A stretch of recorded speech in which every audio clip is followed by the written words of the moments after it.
All right, Andy Haynes is my guest today. Very funny comedian who's been on Conan, James Corden, Comedy Central, Adam Ruins Everything, Roast Battle, a bunch of other stuff. He was nice enough to do my podcast today, and we talk about the Seattle comedy scene where he started, navigating the woke culture with comedy, how he found sobriety, our mutual respect for comedian Fahim Anwar, and so much more. The time flew right by, so check it out.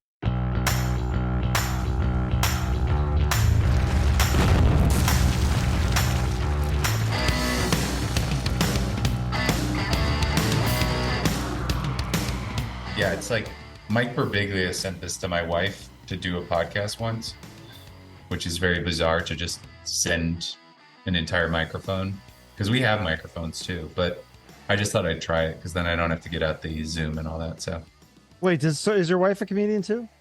she is, yeah. My wife's Rosebud Baker. Okay. She's she's she's doing great. She's like an SNL writer, things like that. Oh, wow. Okay. I didn't know that. I thought I did my research and I found something No, new. you're all good. I prefer people not to know that. It makes me seem better. Yeah. So, well, things are going pretty good for you. Can I tell my audience why you had to reschedule? That's kind of exciting. Oh yeah, I mean, so I wasn't on the fest, but I got like invited to be there all day. I didn't perform. There was kind of like a big hang. And like they were like making kind of like sketches and content and stuff. And like at like 11 a.m., my wife, who's on the festival, she's doing the festival, was like, "Do you want to come?"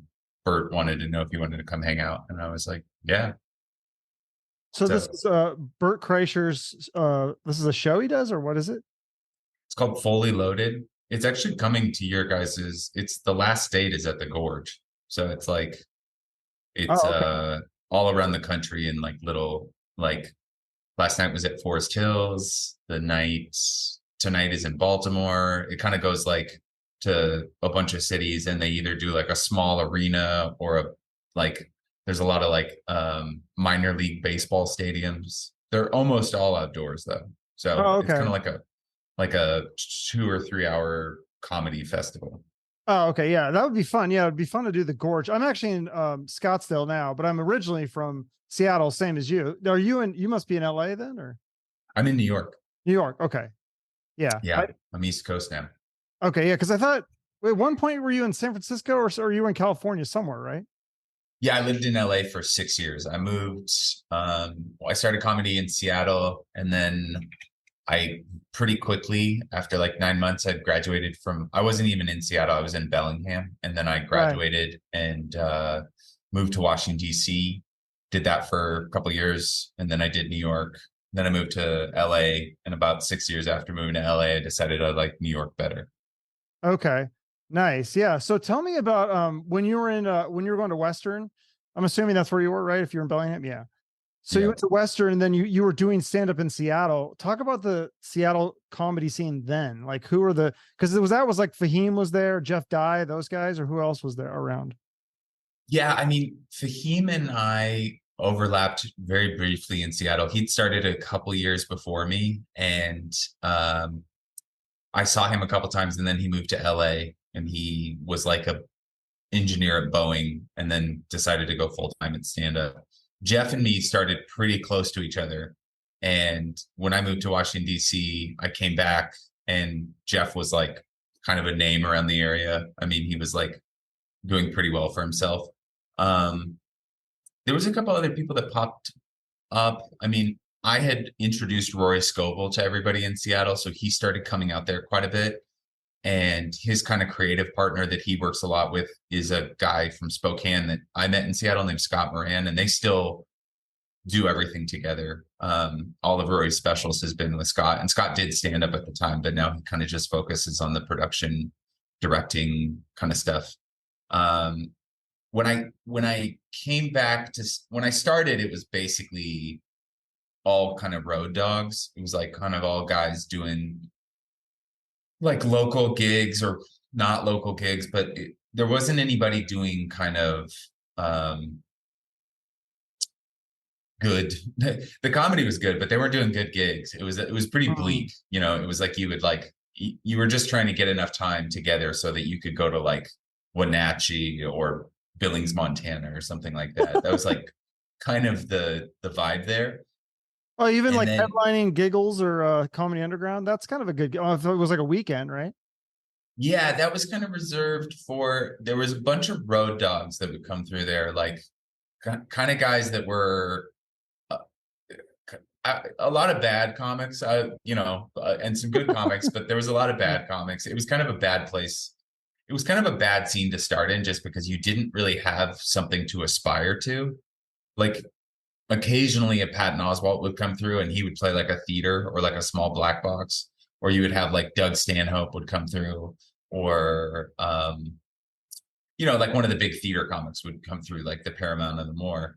But there wasn't like a lot of like, now if you do comedy, if you start, you can listen to like literally hundreds of hours of podcasts on how to carry yourself, what you need to have prepared, how to write a joke, how to network, all that stuff. There was none of that. It was just like, go to a comedy club, do the open mic, do it till somebody asks you to do another show.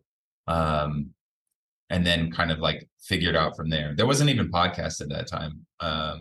It was just because I started in 2005. So how long did it take you to get from like doing the open mics to like you actually getting to, what would you, the first thing is be like hosting an open mic or something, or being a feature or something? I want to say the first thing I got was like kind of a bar show. There was like around that time, there was this thing called the alt scene in comedy. So it was like, that was like comics for the first time deciding like not to do comedy clubs, and they're going to go do like rock clubs or kind of like small music venues. And that was like Patton Oswalt came out of that, Zach Galifianakis, Eugene Merman, just like, kind of not necessarily oddball, but just like comics deciding they didn't really want to go this traditional route that had been laid out for them. And so they like started doing all of these smaller venues or bigger venues, but it was like not going through a comedy club. You weren't doing like a weekend. Right. Well, it's like that And show. then, I'm sure you saw your buddy Pete Holmes, his show where they show that. And I didn't know about the alt thing until I saw that show. And I was like, oh, this is weird. They're doing like comedy in these like underground like basements and people's like garages and stuff. I was like, this is weird, like backyards. And yeah. I mean, it got even crazier during the pandemic. I think people were like performing. I still see people that are performing outdoors. Outdoors is not really a good place for comedy because you kind of want laughter to bounce around a room. You don't really want to have it float into the ether. But anyways, yeah, my first kind of thing was I got like maybe like a rock show, not like a rock show, like an alt show, at a bar, and I got a good taste of it. But then I went out to visit my dad in Washington, D.C., and there was like a really good comedy club, the DC Improv. It's one of the best clubs in the country. And then on top of that, there was a lot of people my age who kind of had a better understanding of like how to do it, like you go to New York, you do these certain shows, you meet these certain people, you put together this kind of like portfolio, you try to get Montreal, you try to get representation. And we were all about 25 to 30. And it just like, it was so much more fun than going to like, I love the Comedy Underground in Seattle, RIP, it's closed, but it was a lot of old dudes, and there was a lot of bitterness, there wasn't a lot of, there was like I went down to LA once, and somebody asked me, like what my best joke was, and I told them to fuck off, and you're just like, all right, well, that's not very, that doesn't help me. So I very quickly moved to not very to Washington, inspirational. DC. Yeah, exactly. I'm trying to think. I think there was more people that kind of came out of Seattle, but like Hari Kondabolu had been around, and trying to think of some other folks. It's actually, I would say that Seattle's doing the best that it's done in a long time now. There's a couple really good comedy clubs. There's some really good local comics that aren't going anywhere. I mean, that's the problem with any smaller scene, is what happens is you get good and you are like, well, I should go to LA or New York or wherever, Mm-hmm.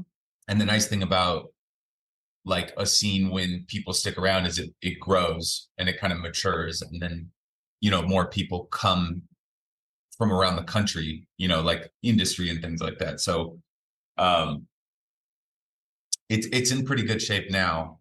Probably the best that I've seen it since, like, right around the 2006, 2007, there was a really good alt scene, and that kind of blew up after, a couple of years.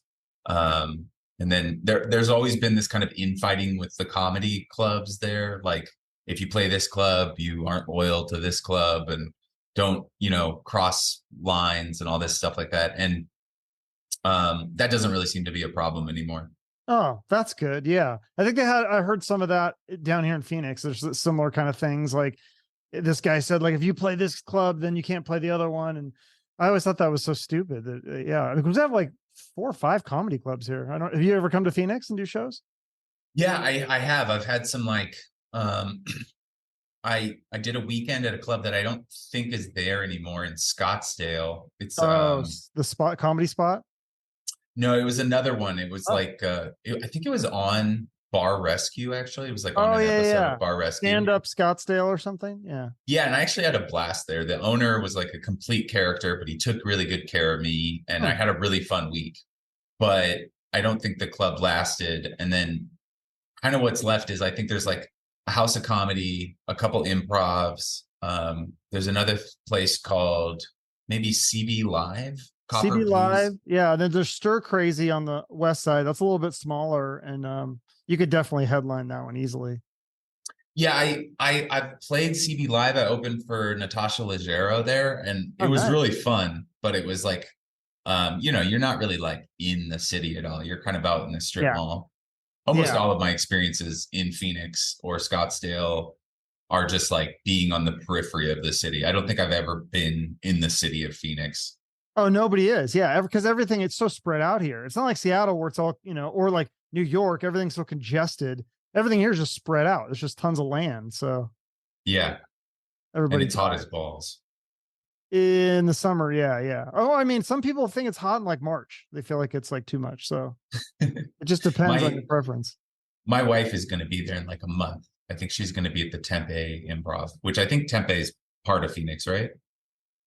Tempe, yeah, it's like south of it's like, so there's Phoenix, and then there's Tempe, and then there's Scottsdale, and then there's Glendale. That's where like the Cardinal Stadium is, and the Stir Crazy Comedy Club.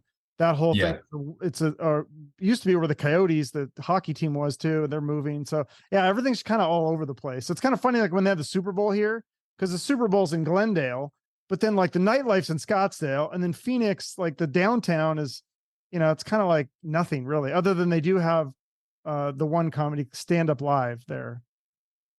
I had a very like funny Scottsdale, like every single woman that I came across, I was married at the time too. I had a different wife. And so I wasn't like, intermingling with any ladies, but like every single girl that I interacted with in Scottsdale was like platinum blonde, deeply tanned. Sounds right. And wanted nothing to do with me because I didn't play golf and could not like buy them anything. I don't know. But did they think that you played golf? Because you always joke, you're like, I look like the senator's nephew or something, or like the 80s bully. They kind of came in thinking there might be some money there, like there might have been a waitress or two that was like, oh, okay, this guy looks, like he might be part of the pedigree. And then very quickly, when I was like, how much is the extra? How much if I add sweet potato fries, how much is that? And they were like, all right, this guy's definitely not. Yeah. 50 cents extra. Ooh. I don't know. I'll pass on that. Yeah. I'll just do the regular. Yeah. My first 10 years of comedy, maybe 10 years. Yeah. I think it was about my first 10 years. I was so broke, it was like, everything was like, so just hoping to break even on a weekend. You'd fly somewhere, the airline ticket would be about half the price of what you were going to get paid that weekend. And then, like you couldn't take a cab because then that was like, that was like $100 if you went both ways to the airport. Cause there's never like an airport that's convenient. I remember this one time I was in like Calgary, Alberta, and I had a flight in the morning and I was like, I can't spend the $40 on the cab. I'm just too broke. You know, I was just always broke living in New York, being kind of uh, I don't know what you would call it, like a longshoreman. What do you call it? Like, all I did was feature on the road, and which is like not the headliner. It's like the Okay. middle act, so you don't get paid as much. And I took a bus at like 4 a.m. that connected to like a light rail, and then I got to the end of the light rail to take another bus to the airport, and that bus like didn't start for like another 2 hours. And so I just walked, like 4 miles with all my luggage to the airport.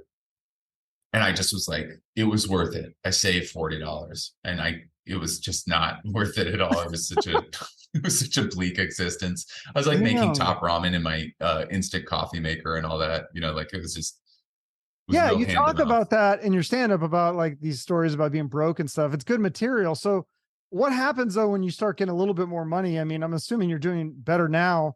Do you have to reflect back on those times when you were poor, or do you talk about like successful guy problems? Or I mean, you're not rich or anything now, I'm sure, but you're doing pretty No, well. I'm not rich, but I've been rich-ish, like not rich in like I can, buy a second home type of thing. But, like I've written for TV and had lots of money there, or I've acted in a few things and that made a lot of money.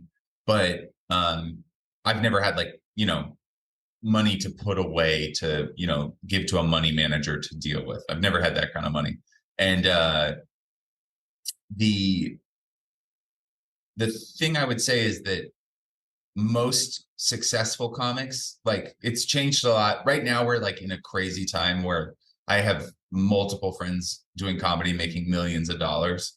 And those are like, Shane Gillis's, Mark Norman, Sam Morrill's, like those guys are selling out a different theater every night. But if you're just like headlining and you're able to headline, you're a good comic, but you're not necessarily going to sell out every venue you're in. You make about as much as like a person that works at a tech job, entry level. So it's like, it's kind of interesting. You're just trying to get to that level of success that a basic responsible job would pay you, And it took you like 10 years to get there? Yeah, but I also was like a complete fuck up, like most comics you're now. a college graduate. I mean, yeah, but I was like a pothead. I just smoked weed all day. I tried to sleep with everybody that got within like 5 feet of me. I was just like, I was all over the place. And so I got sober in 2014, and I really feel like that was starting over, because that was like, I'd been an alcoholic. I'm always going to be an alcoholic, but I'd been an active alcoholic until about 2010. So my first 6 years of comedy, I was kind of a disaster in another way. And then I smoked pot all day, every day for about 4 years. So my first 10 years, I did a lot of stuff, but it was kind of all happenstance and luck. It was like hard work mixed with showing up, right? But any of that kind of like savvy and things like that, I didn't have any of that. It was just like I did comedy as much as I could, and I hung out with the right people, and the right things came to me. But I didn't know how to leverage any of that into the next thing, because now it's like you get a special, and off of that special, people kind of see what kind of persona you are, and you try to write a TV show or some other thing, and then you maybe develop along those lines, and then you kind of like, that's a more traditional Hollywood way. And then the other way, which is like the new way now, which is like you start a podcast, your podcast gets pretty popular, you do a lot of social media marketing of yourself and whatever you're making or doing, and then you can sell out venues. But that seems to also lean towards like a very specific audience, which is like young and male, and not necessarily conservative, but definitely not liberal, just like the kind of comedy. I think people are so sick of woke and so sick of kind of the preciousness that came out of the pandemic, that I think if you can kind of provide a place where you're just going to speak your mind, I think that that's really appealing to especially young guys now, Yeah, well, because some of your comedy, you're obviously more liberal, but you kind of do make fun of you even say you're like, I'm a liberal, but I hate it. Or so, like, you have a joke about that. Like you kind of touch on that a little bit. Yeah, I mean, it's exhausting to try to care about everybody's feelings, right? Especially when you're trying to be funny. Well, I yeah, mean, that's the thing. It's gotta be hard to be a comedian. It seems like it's gotten a little less crazy where it's like there was a time where it felt like everything you said, it was like people were trying to cancel you. But now it seems like with Chappelle just saying, I don't give a fuck. And there's a lot of people like that. And then they realize like, oh, he could say what he wants and he's still going to be there. He's not technically canceled. So I think a lot of people said, well, I can say what I want then. Right. yeah, I mean, I think that people, I think the biggest thing about it was that it was a lot of people making a big to do out of something that wasn't necessarily like their thing to be upset about, you know? Mm-hmm. It was kind of like this entire group of people kind of watchdogging everything. And, you know, obviously there was like some very valid uh things that came out of the Me Too movement, you know, like there was like predatory behavior and all that kind of stuff. But at the end of the day, it was like a lot of people being like, well, this is upsetting because this is offensive. And it was like, but it's not offending. Like, why are you offended? You're not Asian American or you're not special needs. You don't have a lot of like people like you're getting offended on behalf of a group that you're not a part of. Or you're speaking for a larger group that maybe you are a part of, but they don't agree with you. And also, I think at the end of the day, people just wanted to laugh. I mean, it was like a really exhausting. I think Trump years were really exhausting. I think the pandemic was really exhausting. And people just want to laugh. They're not really like as precious as they were. They're kind of like, let's just go out, have a good time. I know this guy's joking. Like, if I make a joke about a certain group, I don't mean that you should go and genocide them. You know, like it's like, Wow, what a novel yeah, because it's comedy. It's a joke. Like I think that was something I read that some of the millennials were offended by Seinfeld, which is just mind-boggling to me. I was like, what this show is like one of the most safest and really progressive at the time type of shows. So the fact that people would be offended by that is like mind-boggling to me. But yeah, I mean, I think like I'm like all for the representation thing. Like I want to see different stories. I want to see different people. But at a certain point, there's also like you have to like acknowledge the demographic that is like, you know, ingesting what you do, right? Like I I think America's like 75 or 65% like white people, and a lot of them don't live in cities, and a lot of them don't read the New York Times, and a lot of them are men, and a lot of them maybe aren't conservative, but they have certain, you know, or maybe they just don't give a shit. And that's like the thing. It's like I think I think a lot of it's felt spoon fed too, which it was like, you know, because like all these shows and industry people, they live in like a New York or an LA, and then they're making these decisions based off of like their friend group and what they're seeing around them. When it's like, I don't half the people that are going to watch this show or half the people that are going to listen to this thing or whatever are going to be in Wichita or Kansas or Charlotte or San Antonio. You know, it's like, and they don't give a shit about, you know, like what's happening in Manhattan, you know? no, absolutely. I feel like a lot of things, especially like major network TV shows like on NBC and stuff like that, like you see most of the good shows now are on these like obscure cable things and not on NBC and Fox and ABC. Like what's the last sitcom that you watch from like ABC or NBC? Like there really isn't that many. Most of them bomb. No, I think that format's like pretty dead. It just feels so inauthentic. And I mean, Mhm. like, if you look at it, the biggest show in the country, the number one show in the country is Yellowstone, which is about a Montana rancher. And Have it's you like, watched that? oh yeah, Do you like it? yeah, I love Kevin Costner. And you know, I think a lot of it's like melodramatic and kind of, you know, over the top, but it's like, it's fun to watch cowboys like shoot at each other and, you know, do all that fucking cowboy shit.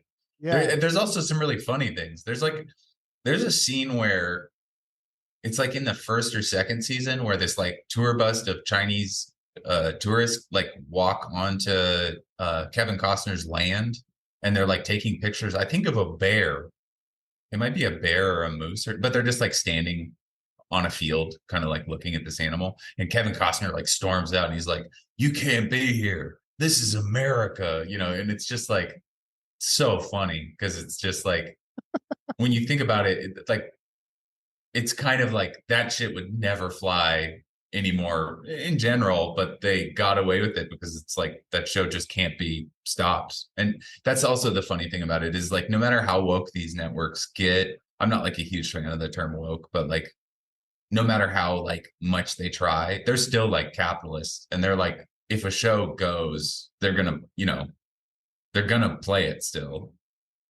Right. If there was like want to make money. If there was a sitcom right now about, do you really think that some of these businesses care about these quote unquote marginalized groups or whatever? It's like, no, I feel like they just want to make money off of it. Oh, look, we care about this. We care about this group this month and this on that month. It's like, really? Or are you just trying to make money? Because that's what it sounds like to me. I think I saw like a video the other day of like a pride march, and it was like all the LGBT workers of Northrop Grumman, which is like the company that makes like missiles.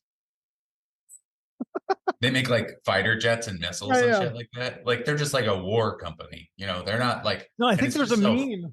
There's a meme like that has a missile and it has like the pride flag on the missile or something like. Yeah, I think that was like what I saw was they made the meme real. Like it was really like, yes.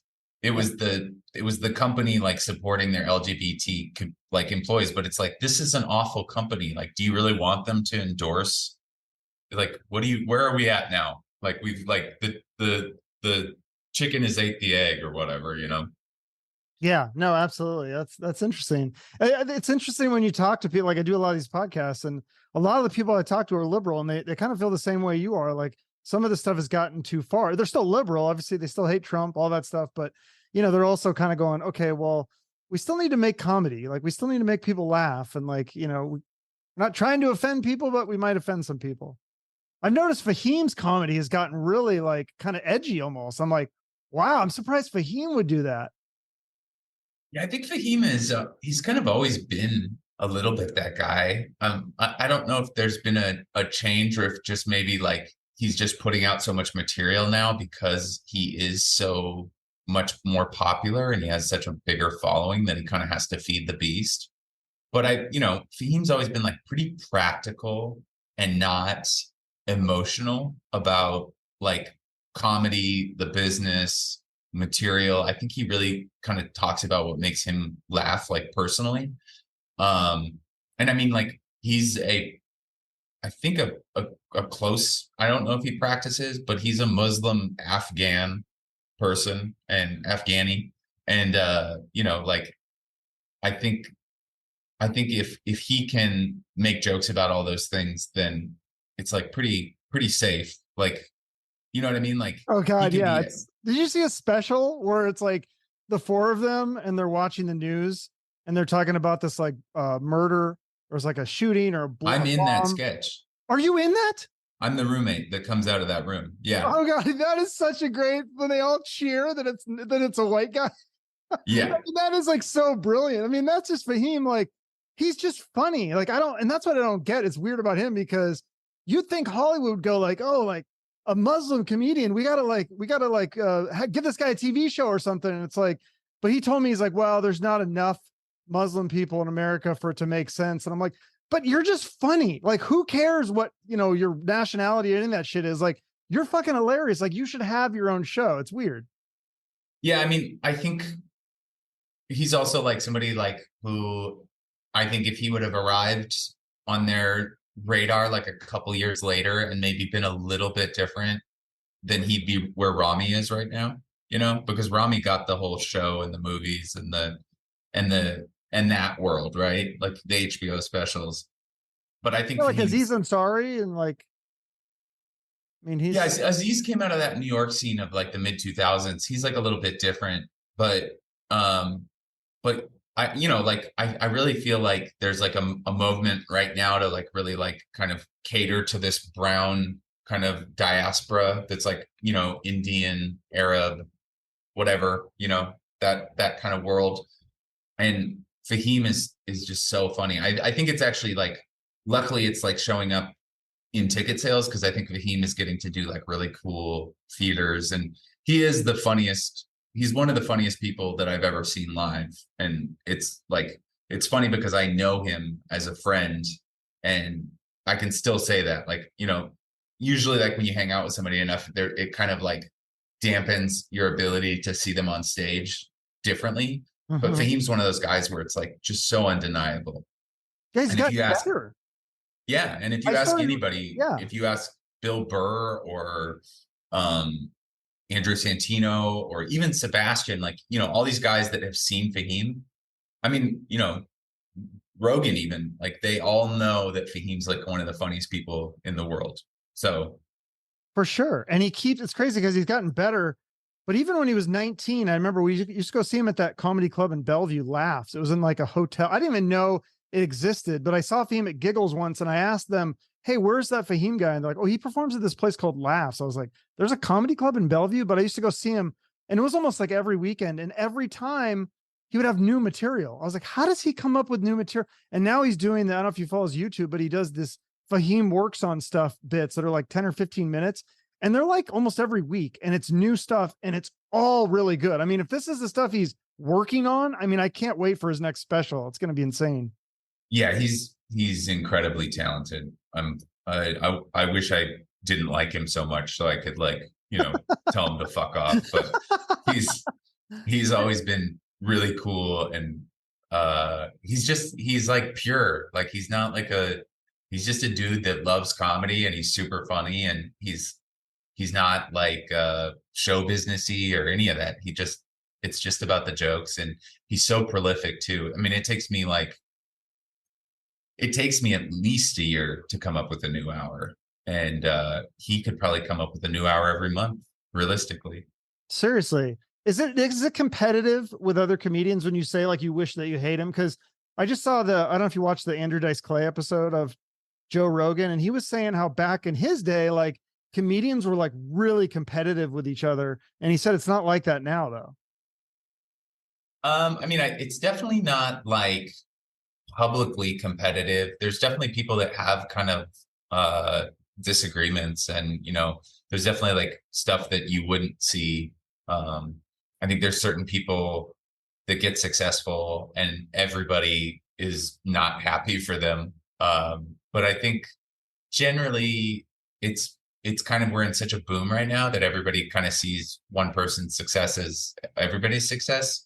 I'm sure that's different for everybody, but you know, it was like, even talking about, I was like um listening to like people talk about Matt Rife I was yesterday, just going to ask you about him. Yeah, that's funny that yeah. and it's like Matt Rife is like he's selling more than any other comic combined, you know, like you could put a show, you could put like Bill Burr, Sebastian, Tom Segura, Amy Schumer, and they aren't, all of them combined are probably not selling as much. Like I think the only person that gets near him is like probably like Chappelle and maybe Sebastian. Um, but it's just insane. Um, and I think, you know, people want to hate on him because he's like pretty, and, you know, he's new. He's, you know, hasn't been doing it a ton of time. But at the same time, it's like, I think we've also matured to the point where the people that are going to go to see Matt Rife at a stadium are probably not going to be also coming to see me, you know, and I think most people understand that. There's some crossover, but I think, you know, there's 360 million people in this country, and there's enough there's enough tickets for each audience.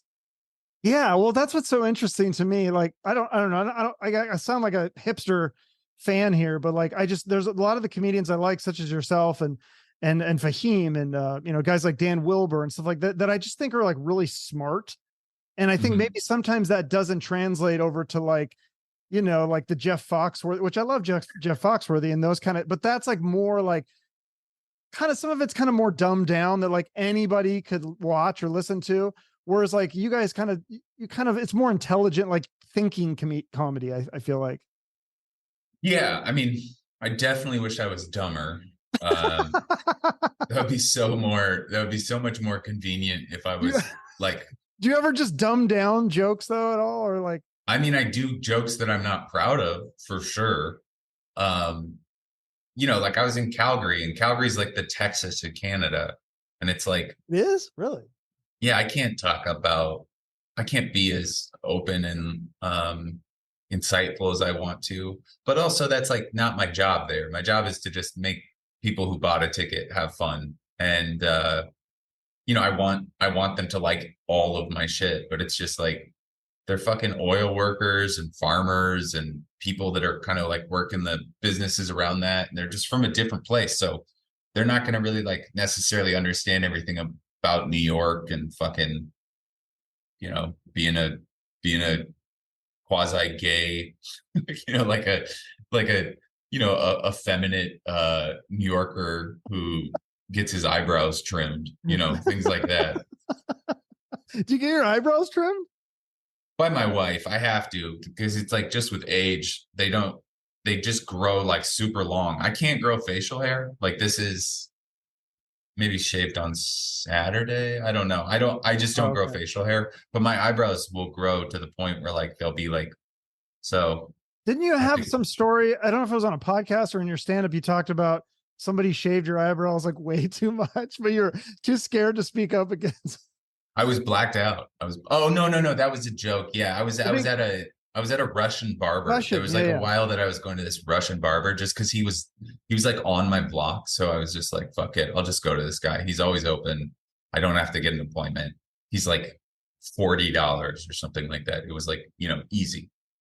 But I was like, hey, can you trim my eyebrows? And he just cut them off. And I was like, what the fuck am I supposed to like? I'm not gonna fight him, and you can't really like. What are you supposed to do? I'm also a pussy, so I was just like, I still tipped him, even though I was like so mad. If you watch my special, The Coward of Gramercy, you can see I have like kind of no eyebrows because of Yeah. that Russian. And Okay, that's when you were talking about it. Yeah, that was it was interesting. Yeah, I could see it was it did seem like they were gone. yeah, he really did a number on that. But when I was blacked out in college one time, I had been like a real problem at this party. I'd been like just bothering everybody and trying to kiss everybody, girls, and just being a complete ass. And my friends that were there with me, like, kind of like took care of me, but they were so mad at me for being so annoying. They shaved one of my eyebrows off like completely. And they didn't tell me. I just got up and went about my day. I was super hungover. I think we went and smoked a bunch of pot because I was so hungover. And then I was just like rubbing my face, and I was like, wait, what? And there was just no eyebrow there. And then I was like, I cannot, like, I could kind of smell the shaving cream, and it was like girl shaving cream. And I was like, I cannot believe I must have been such an asshole for these girls to want to do something like this to me. And my friends are like cracking up. They're laughing so hard. And I keep on trying to like get out of them, like, what happened? And they're just laughing and laughing. And they're letting me think that these girls did it because I was being such an annoying guest at their party. And like, maybe like 4 hours into that, they were like, we did it. And I was like, all right, good one. You get that because I was like causing such a fucking ruckus at the party. I kind of deserved it. Was that So the moment when you're like, oh, I need to quit booze, or what was the I moment? wish, Like, I wish I definitely knew I was an alcoholic at that point, but I didn't really know what to do about it. I'd gotten in a lot of trouble. It was like I'd been kind of a party guy in high school, but I just had fun. There wasn't really a lot of consequences. And then, like, as soon as I graduated, I moved down to Lake Tahoe. I wanted to be a professional skier, and I started getting in trouble down in Tahoe because I was just like, all of a sudden, I'm like not in my hometown. I'm in this small town. There's cops don't have as much to do. They're looking for people causing trouble. It's not like a city where you can just be drunk. Um, and I got arrested a couple times down there, and then I went up to college and I got arrested a couple times. And I stopped drinking like my senior year of college. Didn't get sober, but I stopped drinking because I knew I was having a problem. And then I started dabbling again, and I dabbled for like the next, I don't know, 6 to 8 years. I'm not sure exactly what the timeline was. And I had a couple nights where I really went in and, did some stupid stuff, but I always knew that I had a drinking problem. So I like really watched it. And then eventually just like one night I'd been at a comedy festival and I didn't do anything that bad, but I just woke up feeling really embarrassed. And I was like, all right, I just gotta stop drinking. Like it's just never gonna work. And so I stopped drinking for good then. That was like May 2010. And it was good. It was like, a really positive change in my life. But then I started smoking pot, and pot, you don't really like wake up after being stoned and you've like, tried to like hook up with your friend's girlfriend, or you broke something or got in a fight. It's just like you're just kind of goofy and you eat too much shit. And I did that for like 4 years, but it was, you're never going to have the same kind of like wake up calls that you have from drinking too much.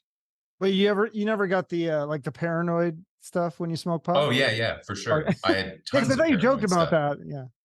Yeah, I mean, I was definitely paranoid all the time. I thought whole groups of people hated me. I thought, um, you know, the fucking TV was watching me, whatever it was. I did all that stone shit.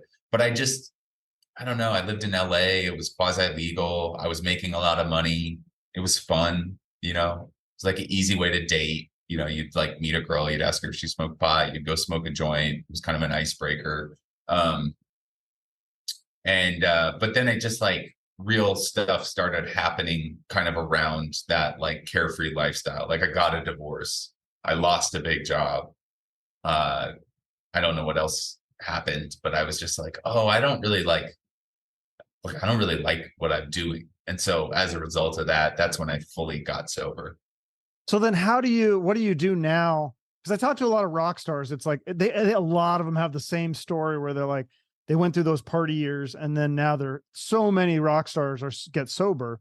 But what do you do now for just to kind of deal with stress? Like you meditate, or do you do anything like, or exercise, Yeah, go all into comedy? I kind of do the gauntlet, like I have therapy, I have program 12 step sobriety. I have my wife who's also sober, who's also in therapy. And then I've been meditating on and off for years, but I'm just about to start like a TM course because I fully want to get into it and like make it regular. But I kind of try to do all this stuff. And I actually I was on antidepressants for a long time and they were really helpful, but I'm trying to get off of those because I feel like I've been on them for a decade and it was kind of like they ran their course. And now it's like, you got to get to the bottom of why you're feeling all the things. Cause I'm also expecting a baby in September. Oh, So congratulations. That's exciting. yeah, I'm really excited. So it's time to kind of get all of my affairs in order so that I can be a good dad and all that shit. Is this your first one or second? First, yeah. First, I haven't okay, wow. Never had a kid. Second marriage, first baby. Yeah. Okay. Wow, that's really exciting. You know if it's a boy or girl, or It's a girl. So I'm gonna have to start being like less of a pig. I'm gonna have to unfollow all of my Instagram butt accounts. Although I don't really follow butt accounts. I follow Instagram butt accounts. No, I follow like women swimming in the Mediterranean. There's a lot of But this is not weird too, because accounts. like Instagram, like they know. So like I'll be on Instagram and like if you go to the explore tab, there's like all these like sexy girls, and I'm like, just because I'm a straight guy, like how do they know? They just figure it out. Like the algorithm Because knows I look at the accounts that I watch the video How can and you not? or I like open the little explore tab. If you look at my explore tab, it's like Arsenal FC, boobs, and like DIY camping fixes. It's like they know exactly what I want. Camping. I didn't know. Okay, I didn't know that. You're into camping then. I do. I like to car camp. I'm not like a super outdoors guy, but I love to like drive out to like New Hampshire or upstate New York, park the car, set up a tent, spend a couple days next to a lake. Love it. Oh, that sounds amazing. Yeah, I want to get a travel trailer. I've been looking at them online. Like I think because you get them for like 15 grand or something. So I feel like it'd be fun to have that. I think you can even get those scamps for like less. You can get those scamps for like eight grand, and you can like tow them with a pretty like small car. Like, yeah, I've definitely gone down that rabbit hole. There was a long time that I wanted to get like a converted Sprinter, but those things are like $100,000, and Yeah, you the know, sprinters are more than the travel trailers. That's what's so. I mean, it makes sense because that's the whole car too. But yeah, those sprinter vans, and they don't have usually don't have a bathroom or shower. no, and it's also like that's a down payment on a house. I can't Right. imagine. It's not that fun to like. I've rented those Sprinters that are converted, and I would not want to live in those things even for like 3 weeks. Like they get real No. stinky. The air gets real stale in there real quick. And there's nowhere to put your shit. Like I went on a ski tour where I did comedy in all these ski towns, and then I skied during Oh, the day, and then I that's would like smart. drive. Yeah, it was great, but like that van sucked. There was like my dog, my skis, my ski equipment, my regular clothes. And then, like, if you wanted to turn like the kitchen area where you were doing all your laptop work and eating into your bed, you had to take everything out. Yeah. And it's like, 15 degrees outside. And you're just like, that's the last thing you want to do at 9 p.m. So get No, a yeah. make enough money to just get hotels is my advice for that. Yeah. So, because that's what you're doing right now. You're touring, you're road comic. Yeah, I'm doing a fair amount of it. It's gonna wind down in September is kind of the end of that for a while because I gotta take care of this baby for a couple of months and figure out how to be a dad. So but for now, yeah, I'm gonna go to actually tomorrow night I'm gonna do London, Amsterdam, Berlin. I come back to New York for a little bit, and then I do Victoria, Vancouver, Seattle. And then I have a couple more dates around the US in the rest of the summer. But yeah, Yeah. Well, cool. Hopefully you can come to Phoenix at some point. It's good to come here, like either for spring training or if you come in like the winter, it's a good time to get away from the cold weather.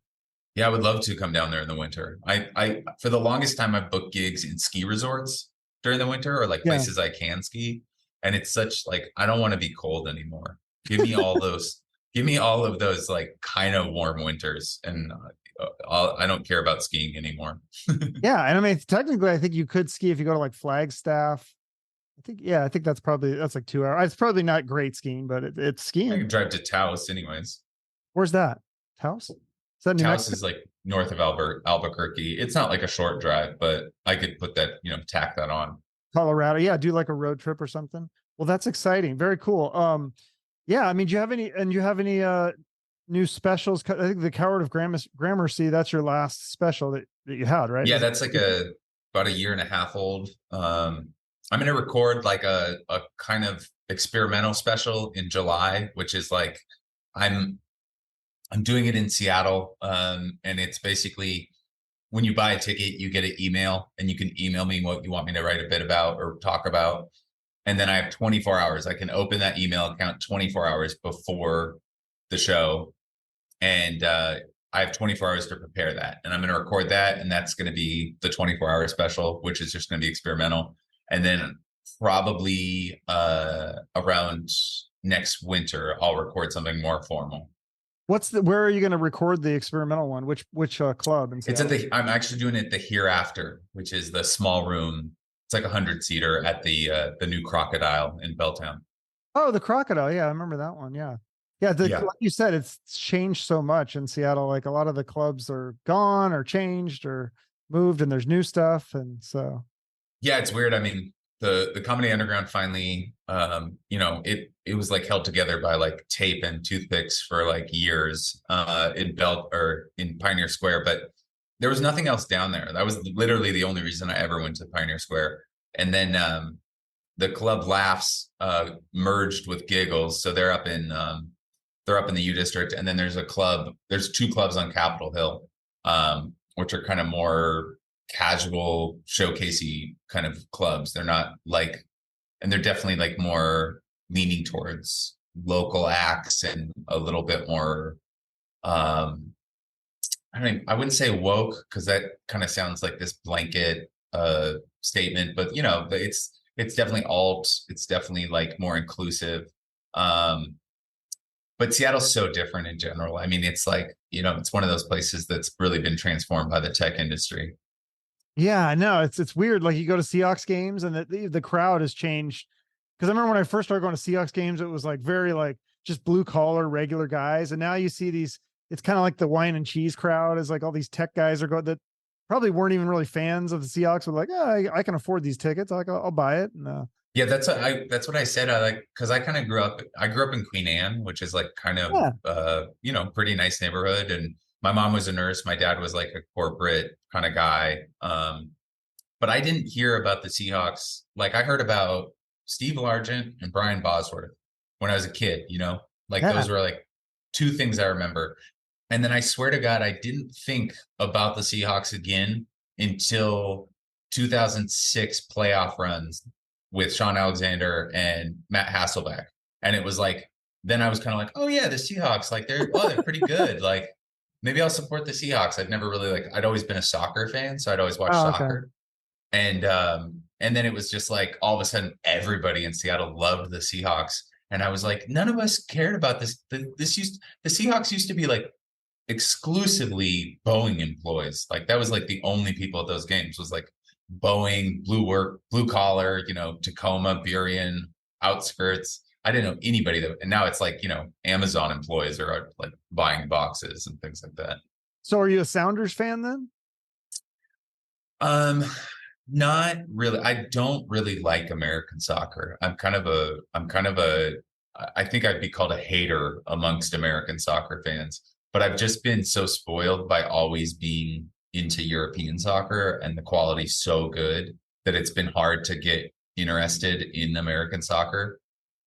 It'd be like being a baseball fan and then like somebody's like, well, why don't you watch more minor league baseball? And you're like, well, because it's not as good, right? But I want to support them. I think that they definitely are on the right track. The one thing that's really like kind of absurd to me is in all other leagues of football, if you lose your league, you get demoted to another league. There's promotion and relegation. And America doesn't have that because none of the people that invest in MLS teams would risk being demoted to a lower league. Right. And so it's kind of this weird, it's like a little bit bowling with the bumpers up where like, because like Inter Miami or whatever that club is that just bought Messi, they're last place. They're the very last place. And, they should be in the USL or whatever. But because our relegation system works like this, they can like buy Messi. And then now they'll probably like be pretty good, Well, yeah. What is the thing? Somebody was telling me, I don't follow soccer, but this guy was telling me that the Saudis bought this team. Like they bought one of the European teams, I think, and they just like made it like totally stacked. So is it kind of like, well, every big European team is owned by some evil conglomerate of business or country. It's like there's like almost zero innocence left in the ownership of football, which is it's unfortunate, but it is what it is. But the Saudis bought Newcastle, and then there's like some other ones that Manchester City is owned, I think, by Qataris or Bahrainis, like the royal family kind of thing. And then the PSG is owned by another, like all those teams are owned kind of by like big conglomerations. And the Saudis, what they did recently is they've just been pumping millions of dollars into their home league. So Cristiano Ronaldo is playing in a Saudi team now. And I think they gave him $1 billion. So it's like, you can't blame him. Crazy. And then like Karim Benzema, who won the Ballon d'Or this year, he's playing in Saudi Arabia. Nicholas Mendy, I think, or Benjamin Mendy, one of the Mendy brothers just signed for another team, but they just have so much money. I mean, like money's so ridiculous in Saudi terms that they're really just trying to do what we did with Messi, which is like buy the best player to draw the attention, but they're trying to do it across the league. They're basically playing FIFA in real life where they're just like, money is not a factor. And they're just like putting together teams because they can, they could just offer, but it's not going to really, it's going to be entertaining for them, but I don't think you're ever going to see like a big population of international viewers watching the Saudi league. Yeah, I can't remember, it might've been you or was somebody, a stand-up was talking about that, how, what if the Saudis bought like NASCAR? Pissed off all the NASCAR fans. I was like, that was kind of a funny bit just about. It wasn't me, but I buy everything. I could see them doing it. I mean, I'm really surprised that like they haven't tried to assassinate Elon Musk, because if their oil, if their oil goes away, I don't know what the hell they're gonna sell, because there's not a lot of stuff coming out of the sand. Yeah, well, oil will still, even without the cars, I feel like it's still valuable because it's used to heat houses and all the other things. Yeah, they'll figure out something. Yeah. I'm sure they have. They they killed a guy in Turkey and chopped him up and got away with it completely. Oh, is that reporter guy or whatever? Yeah. That was creepy. Yeah, that's scary stuff. Yeah, they don't fuck around. That's not like a accountable government. I don't think there's any like special commissions on human rights happening in the Saudi government. Right. But they're also doing crazy shit. Like one of the Saudi royal family is building like an entire city in the desert that's going to be like basically like a utopian green space. It's going to be like an entire city. I think it's called Noon or Neom. And it's like literally like it's like an entire metropolitan that they're building from scratch. And they're just gonna like it's gonna have like, like enclosed biosphere kind of places, and like, you can get in on the ground level. You can go pay $2 million and become a citizen at Noon. And I think I've heard of. Is this like these 15-minute cities? Have you heard of those? I think it's no, but idea. That makes sense. Yeah. They'll be in a dome, and then I don't know. Some of it seems cool, but maybe also scary. So I don't know. It's like it seems like they're like just ignoring the fact that climate change is happening. They're like, instead of lowering our carbon, let's just build cities, underground. And protect it that way, I guess. I don't know. It's interesting. Yeah, I mean, it definitely makes you able to sell oil still. So yeah, I don't know if that, like you said, like they'll think of something a way to sell it for sure forever. I'm sure that'll be popular, unless they really have. I was going to say, do you have a favorite when I come to Phoenix? What's the best taco / Mexican food I should go to? Oh, that's funny. That like, have you ever seen Dan Wilbur's? He did like a tweet. It was so funny about like how he went on a website for this Mexican food place, and it said like URL is broken. And then he goes in and it's like, it's served in like a paper bag. And he's like, oh, this is going to be the best food ever. And there's a place there. It's called, it's right down the street from my house. They have the best Al Pastor tacos. It's called Super Burrito. It's got a drive-through. I think it probably used to be like a Wendy's or something, but oh my God, we probably go there like once a week. It's so good, but there's a bunch of them. Yeah. It's funny because I'm pretty healthy. Like I'll always like opt for are you vegan? Aren't you vegan? I'm not vegan, but I'll like opt for the dairy-free alternative. Okay. I eat fish, but like I don't want my Mexican food to be healthy. I want it to be like, I want the beans to have lard in it. I want them to have chopped up my vegetables on the same cutting board as the raw pork, like I just want a heart attack in a bowl, basically. Like that's like kind of my one thing that I'll go out of my way for, to like, I remember one time I was driving to Denver from LA. For some reason I had decided like, oh, I'll just rent a car and I'll drive. I'll like, do like a one-way rental. And, but I like purposely went like 6 hours out of my way so that I could go through Santa Fe and have this like Christmas style enchilada. Do you know what Christmas style is? No. It's like where they put the red and the green sauce on it. Okay, yeah, that makes sense. Yeah.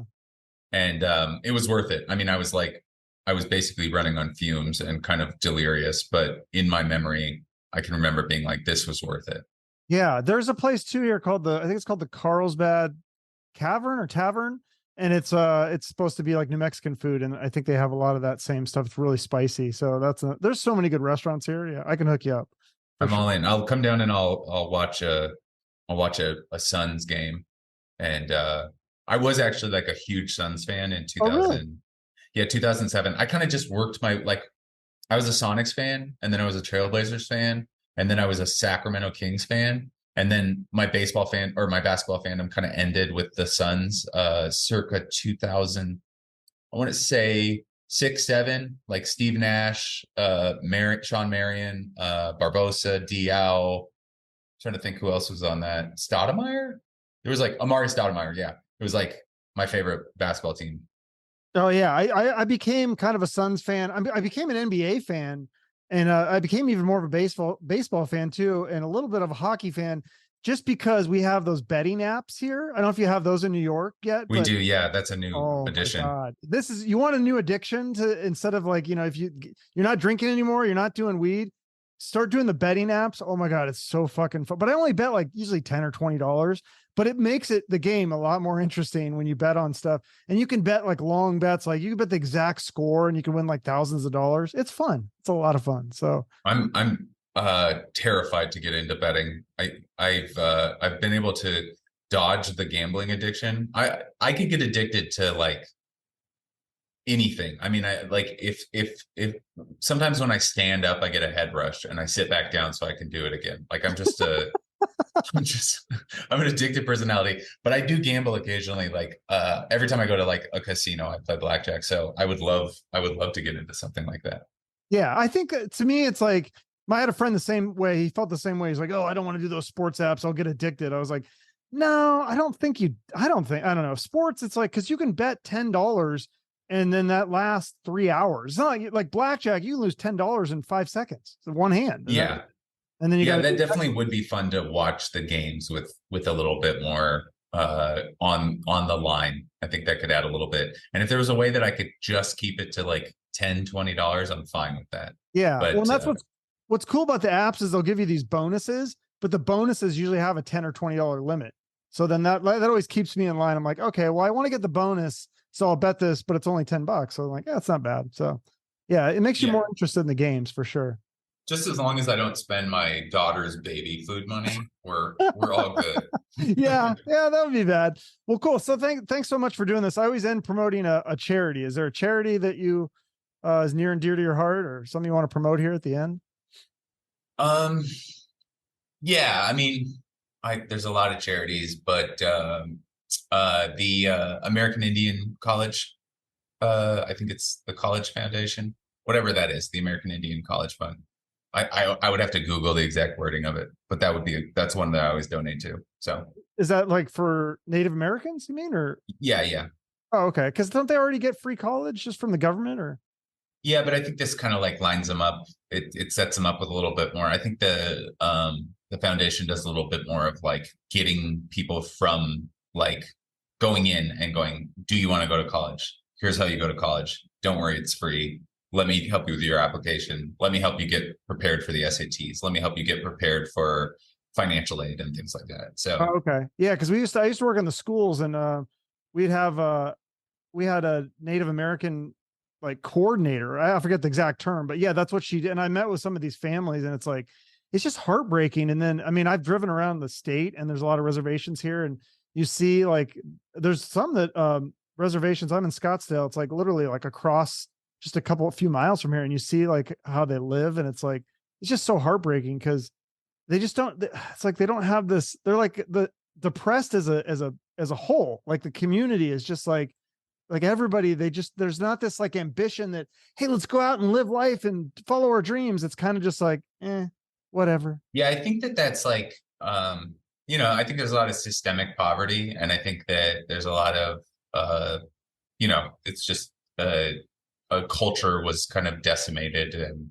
Yeah, with that comes this like kind of you lose your compass. But I think there's a lot of positive things happening. It's just like the reservations are the most neglected part of the United States, and you'll see abject poverty, which you would think that there was reports a couple of years ago on the Navajo reservation in Arizona of people starving to death, and so it's like it's just something that I think we kind of like brush under the rug, and definitely.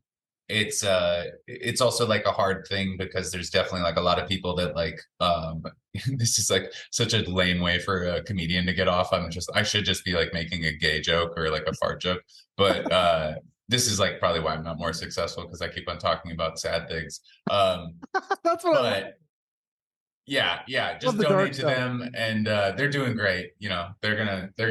They're taking care of themselves. They'll be fine. Yeah, it is just interesting because it's like, yeah, there's all these movements, and I'm like, I'm surprised that no one has been like Native American lives matter because, I mean, they're so neglected. It's like I don't know, I don't know what the solution is. I mean, I have some ideas, but I feel like somebody needs to shake. Well, it's also like it's that hard thing where it's like people need to have their own kind of like authority like over themselves. And so you run into that thing where it's like you're like, oh man, this is horrible, but it's like it's not my place to fix it. So my wife just walked out the door. Oh, okay. She left me. All right, get those child support payments ready then. Yeah, I'll try to work out my divorce papers right now. Thanks so much for having me on, man. I really appreciate you navigating my annoying schedule. Yeah, no, that's awesome. I'm happy that you had all these opportunities. So very cool. All right. Well, thanks, Chuck. Thanks. I'll see you later. Let me know when you're in Scottsdale again. And will you post all this? Like, you'll post like tweets or Instagram? Yeah, I'll tag you and everything. Yeah, probably like probably like Monday maybe. Or maybe okay, cool. Yeah. Okay, cool. Awesome. Later. Thanks, man. All right, bye-bye. Andy Haynes, very funny guy. Check out his website and follow him on social media for more info. His current special, The Coward of Gramercy, is out now and it's free on YouTube. And of course, as always, liking, sharing, and commenting on social media and YouTube for the guest and for this episode can help us both out. I appreciate all your support for my guests and the show. Have a great rest of your day. Shoot for the moon.